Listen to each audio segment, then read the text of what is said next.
Hay momentos en los que la realidad titubea, un déjà vu que no puedes explicar, un recuerdo que nadie más comparte, un salto en el tiempo que nunca ocurrió. Dicen que vivimos en un mundo estable, lógico, predecible, pero a veces algo se rompe y lo que se revela es inquietante. Bienvenidos a Umbral Cero. Historias reales, experiencias inexplicables. Aquí la realidad tiene grietas y tú estás a punto de mirar a través de ellas. Daniel era estudiante de historia. Una noche, mientras preparaba un examen final en la antigua biblioteca de su universidad, sintió un extraño zumbido en los oídos. Al mirar el reloj notó algo inquietante. La aguja del segundero estaba detenida. Volteó hacia su alrededor. Todo estaba en silencio absoluto, pero no el tipo de silencio normal. Era como si el sonido mismo hubiera dejado de existir. Miró a los pocos estudiantes que estaban en la sala y se dio cuenta de algo aterrador. No se movían, ni un parpadeo. Uno tenía la mano congelada a mitad de página. Otro sostenía un café en el aire. Daniel, temblando, se levantó. Caminó entre ellos. Nadie reaccionaba. Intentó hablar. Nada. La sensación era como si fuera el único ser vivo allí. Corrió hacia la salida y justo cuando tocó la manija de la puerta, el sonido volvió. El reloj funcionaba y todos los demás comenzaron a moverse como si nada hubiera pasado. Nadie pareció notar que algo había ocurrido, pero él sí. Desde entonces, su mayor miedo no es que el tiempo avance, sino que un día pueda detenerse para siempre. Natalia paseaba a su perro por un parque cerca de su casa. Eran las 11 de la noche y el lugar estaba desierto. Entonces lo vio. Un niño pequeño de unos 6 años parado junto al columpio. No se movía, solo miraba al frente. Lo más inquietante era su ropa, un conjunto muy antiguo como de los años 50. Natalia se acercó con cautela. ¿Estás perdido? ¿Dónde están tus papás? El niño giró lentamente la cabeza y le respondió con voz monótona. Estoy esperando que vuelva a comenzar. Antes de que pudiera reaccionar, el niño se alejó caminando hacia los árboles y se desvaneció, literalmente, como si se borrara. Natalia huyó del parque sin mirar atrás. Desde entonces, cada vez que pasa por allí, evita mirar hacia los columpios. En una noche lluviosa, Carla regresaba a casa por la carretera 70, un tramo rural de poco tráfico. A mitad del trayecto, vio un coche muy antiguo frente a ella, moviéndose lentamente. El modelo parecía de los años 40, con pintura negra y placas oxidadas. No tenía luces traseras, lo que la obligó a frenar constantemente para evitar una colisión. Al intentar adelantarlo, algo la detuvo. El conductor no era visible. Las ventanas estaban empañadas, pero no había silueta ni movimiento. El coche parecía vacío. A pesar del miedo, Carla aceleró para rebasarlo. En el momento en que su coche quedó paralelo al otro, parpadeó por un segundo debido a la lluvia que golpeó el parabrisas, y al volver la vista el coche ya no estaba. No había desviaciones, ni marcas de frenado. Simplemente se desvaneció. Años después, supo que muchos conductores habían reportado ese mismo coche, siempre en la misma zona, siempre con lluvia, y siempre desapareciendo sin explicación. Marta tenía un hijo de 5 años llamado Leo, un niño curioso, muy inteligente para su edad. Una noche, mientras jugaban en la sala, él le dijo algo que la dejó helada. «Mamá, en la otra casa yo también soy tu hijo, pero me llamo Tomás. Y tú tienes el cabello rojo». Ella pensó que era un juego, pero Leo insistió varias veces en los días siguientes. Incluso describió detalles que no entendía cómo podía imaginar. «Allá tenemos un perro blanco que duerme en mi cama. Papá vive con nosotros. Yo tengo una bicicleta azul, no roja». Lo extraño es que Marta había tenido el cabello rojo cuando era joven, y antes de que Leo naciera, habían tenido un perro blanco que murió antes de que él lo conociera. Una noche, mientras Marta lo arropaba, Leo la miró con seriedad y dijo, «A veces cuando me duermo aquí, despierto allá». Era un martes por la tarde. Marco, un ingeniero de 34 años, subió a un tren en Madrid, como lo hacía cada día desde hacía años. La rutina era su zona segura, mismo horario, mismo asiento junto a la ventana. Pero esa vez algo fue distinto. Mientras revisaba su celular, levantó la vista y lo vio. En el vagón frente a él Separado por una ventana, estaba un hombre exactamente igual a él.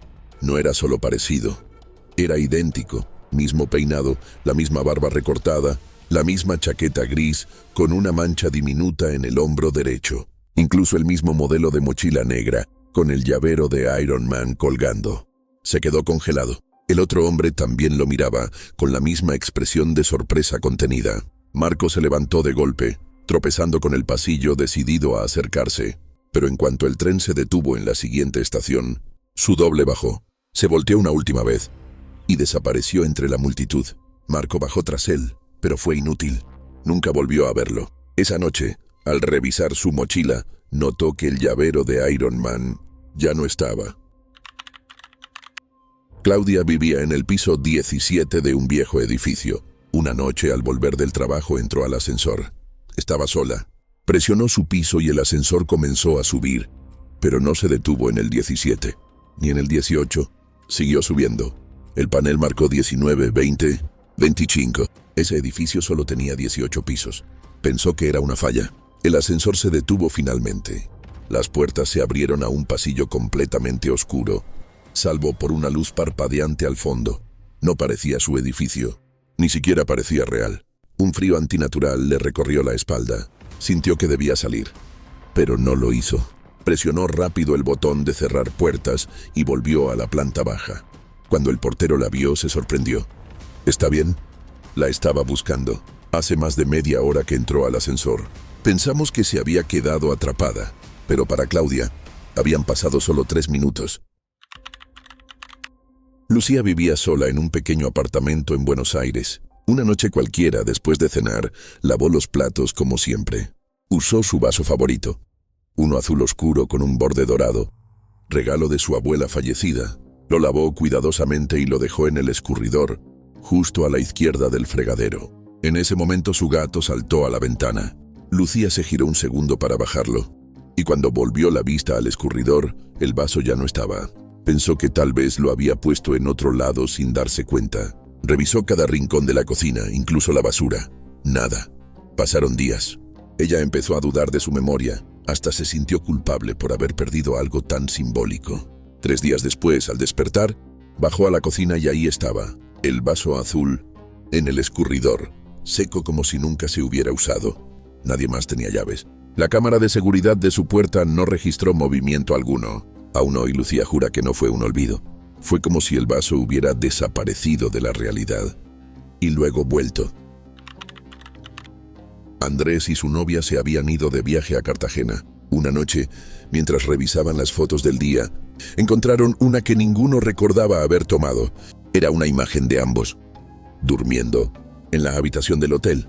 La foto estaba perfectamente enfocada, desde una esquina que solo se podía alcanzar con un trípode o una persona de pie. El problema: ellos no tenían trípode y nunca prestaron su celular. La puerta no mostraba signos de entrada forzada. La imagen desapareció misteriosamente del teléfono 2 días después, pero Andrés la había enviado por WhatsApp a un amigo, y ese archivo aún está ahí. Andrés recibió una llamada de su amigo, Nico. «Hermano, ¿puedes venir a casa? Se fue la luz y tengo miedo». Andrés se rió. Típico Nico, siempre nervioso. Tomó su chaqueta y fue directo a su casa, pero al llegar todo estaba a oscuras. Golpeó nada e intentó llamarlo. Teléfono apagado. Entonces una vecina salió. «¿Andrés? ¿Qué haces aquí?» «Vine a ver a Nico. Me llamó hace 20 minutos». Ella palideció. «Andrés, Nico murió hace 2 semanas. ¿No te enteraste?» Andrés pensó que era una broma cruel hasta que fue al cementerio. Y sí, la tumba estaba ahí. Mismo nombre, misma fecha y su número de celular. No existía en los registros. A veces, de noche, recibe llamadas de números desconocidos. Cuando contesta, solo escucha. «¿Por qué no llegaste a tiempo?» Carla recibió un mensaje de texto de un número desconocido. Era una simple frase: «No abras la puerta cuando toquen». No esta vez. Pensó que era spam. Lo ignoró. 5 minutos después, alguien llamó a su puerta. Fuerte, insistente. Miró por la mirilla. Era ella. O algo que parecía ella. Misma ropa, mismo rostro, pero los ojos vacíos. Retrocedió en shock. Sonó otro mensaje. Te está buscando desde el error. Tú ocupaste su lugar. Corrió a encender todas las luces. Cuando volvió a mirar, ya no había nadie en la puerta, ni rastro. Al día siguiente, el número fue bloqueado automáticamente por su operador. Lo inquietante era una línea desactivada desde 2013, registrada a nombre de Carla G. en otra ciudad donde nunca ha vivido. Laura siempre creyó tener una memoria común, pero desde pequeña tenía un recuerdo muy vívido. Estaba en un parque con una mujer de cabello rizado, riendo mientras le daba helado. Recordaba el sabor, el calor del día, hasta el perfume de ella. Pero su madre no era esa mujer. Nunca había tenido el cabello rizado, ni ese perfume. Cuando le preguntó a su familia, nadie supo explicarle. Pensaron que era imaginación infantil.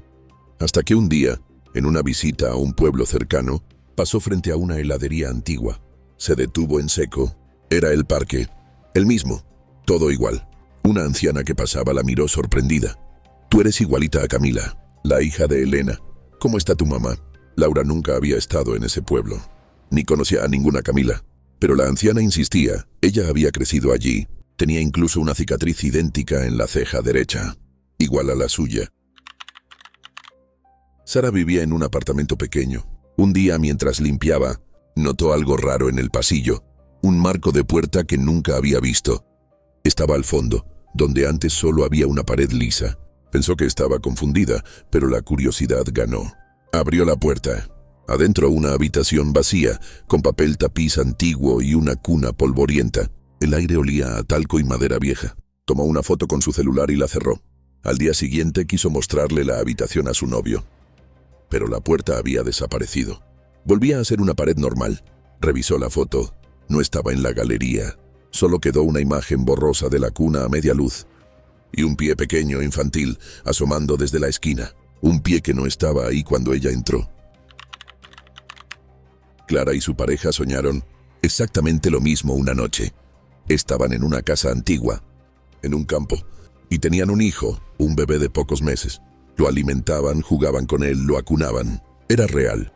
Sentían su peso, su olor, su risa. Al despertar se lo contaron entre risas, hasta que notaron que ambos recordaban el nombre, Samuel, y la misma cobijita verde, y el mismo lunar en la frente. El sueño se repitió durante semanas, cada vez más vívido, más largo. Sentían que ese niño era suyo. Lo veían crecer, hasta que un día simplemente dejó de aparecer. Ambos comenzaron a deprimirse sin razón, a llorar sin poder explicarlo. Fue como si les hubieran arrancado a un hijo real. Lo inquietante, Clara, que jamás había estado embarazada, fue al médico por un chequeo, y en la ecografía apareció un saco gestacional vacío, sin embrión, sin nada, pero con semanas de desarrollo. Juan compró una libreta de segunda mano en una tienda vintage. La usó para anotar ideas de un proyecto. Todo normal. Hasta que en una página al azar encontró una frase escrita con su misma letra. No vuelvas al parque después de las 7:13, no otra vez. No recordaba haber escrito eso. Pensó que era coincidencia, hasta que encontró más notas, frases extrañas, advertencias, como si alguien supiera lo que iba a vivir. Un día anotó una idea antes de dormir y cerró la libreta. A la mañana siguiente la hoja tenía una segunda línea, escrita con su caligrafía exacta. Ya no estás solo. Desde entonces guarda la libreta en una caja cerrada, pero algunas mañanas la encuentra abierta, con nuevas frases, que hablan directamente de lo que está sintiendo. Martín trabajaba como vigilante nocturno en un edificio de oficinas. Todo era rutina, salvo los domingos. A las 3:33 a.m. en punto, una mujer aparecía en el lobby. Siempre vestía de blanco, cabello mojado, mirada vacía. Caminaba lentamente hasta el ascensor, entraba, presionaba el botón del piso 7 y desaparecía. Martín intentó seguirla varias veces, pero cuando llegaba al 7º piso, el ascensor estaba vacío. Un domingo decidió grabarla. Colocó su celular en una esquina. Al día siguiente revisó el video. La cámara mostraba el lobby vacío. Nadie entraba, nadie subía, pero él recordaba haberla visto. Incluso tenía su perfume impregnado en el uniforme. El edificio fue construido sobre el terreno de un hospital psiquiátrico demolido en los años 60. La habitación número 733 pertenecía a una paciente que se arrojó por el hueco del ascensor. Camila vivía en un pequeño apartamento en el centro. Una noche, despertó a las 2:17 a.m. con la sensación de haber oído pasos. Revisó todo, nada. Volvió a dormirse. Al día siguiente, su reloj marcaba 2:17 a.m., pero ya era de día. Confundida miró su celular. También 2:17 a.m. Abrió la laptop. Misma hora. Salió al pasillo. El reloj del edificio, que nunca falla, también decía 2:17. Era como si el tiempo se hubiera congelado. Para todos menos para ella. Aterrada, bajó corriendo hasta la calle. Todo estaba quieto. Las luces rojas del semáforo parpadeaban sin ritmo. Los carros detenidos. Personas en la calle, inmóviles como estatuas. Una anciana alimentando palomas, suspendida en el aire, el pan a mitad de caída. Cuando gritó, sintió un eco que no venía de ella, sino de arriba, como si alguien la estuviera observando. Cerró los ojos, y cuando los abrió, ya era mediodía. Todo fluía otra vez. Desde entonces, en todos sus relojes, las 2:17 parpadean cada madrugada. Solo un segundo. Solo una advertencia. Eva se estaba arreglando para salir. Estaba sola como siempre. Mientras se maquillaba frente al espejo del baño, notó algo raro. Un movimiento fuera de lugar. Se quedó quieta. Y ahí lo vio, su reflejo. Tardó un segundo en detenerse. Era como si el espejo estuviera desincronizado. Probó varias veces, haciendo gestos rápidos. Y sí, su reflejo iba con un leve retraso. Se acercó lentamente, su corazón latiendo con fuerza. El reflejo la miraba, pero ya no imitaba sus movimientos exactamente. Eva parpadeó. El reflejo no. Corrió del baño y no volvió a mirarse en ese espejo durante semanas. Cuando volvió a usarlo, todo parecía normal. Pero a veces, en ciertos reflejos de noche, jura ver que ella aún está ahí, un poco más lenta, un poco más observadora. Luis, un abogado de 40 años, estaba trabajando tarde en casa cuando sonó su celular. Era su madre. Contestó de inmediato. «Hola, mamá. ¿Todo bien?» Pero lo que escuchó lo hizo quedarse helado. Era la voz de su madre, sí, pero sonaba como si estuviera muy lejos, como con eco, y lo que decía no tenía sentido. «No dejes que se apague la luz. Ya lo viviste, Luis. Sal antes de que se repita». La llamada se cortó. Intentó devolverla, pero el número no existía. Al día siguiente visitó a su madre confundido, y ella le juró que no lo había llamado. Su historial de llamadas tampoco mostraba nada. Semanas después hubo una fuga de gas en su departamento.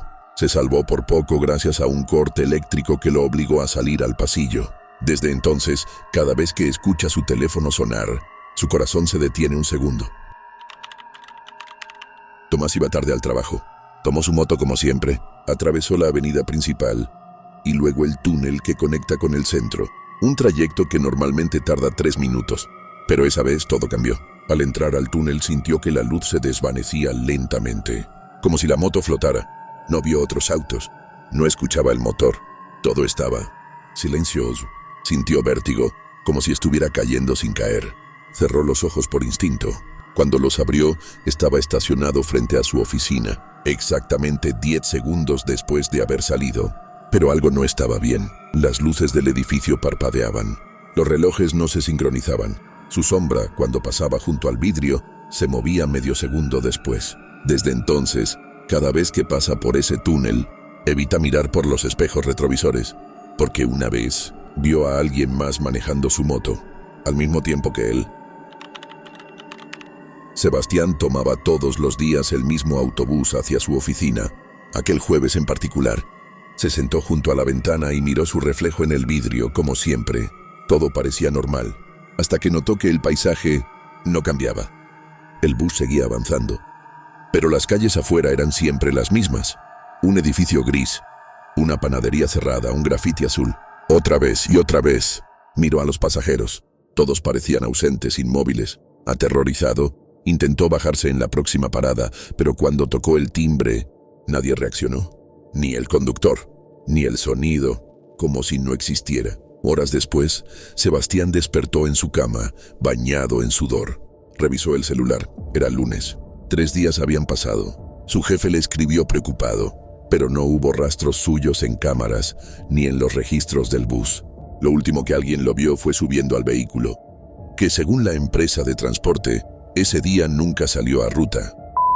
Si llegaste hasta aquí es porque algo dentro de ti también percibe que hay cosas que no encajan, historias que no deberían existir, coincidencias que desafían toda lógica. Y si eso te hace ruido, tal vez ya estés más cerca del umbral cero de lo que imaginas. Ahora quiero saber de ti. ¿Has vivido algo parecido? ¿Conoces a alguien que haya sentido una falla en la realidad? Déjalo en los comentarios. Tu historia podría ser la próxima. Si este viaje te dejó pensando, no olvides darle like, suscribirte y activar la campana para que no te pierdas lo que viene. Aquí, en Umbral Cero, exploramos lo inexplicable. Porque cuando cruzas este umbral, ya no hay vuelta atrás.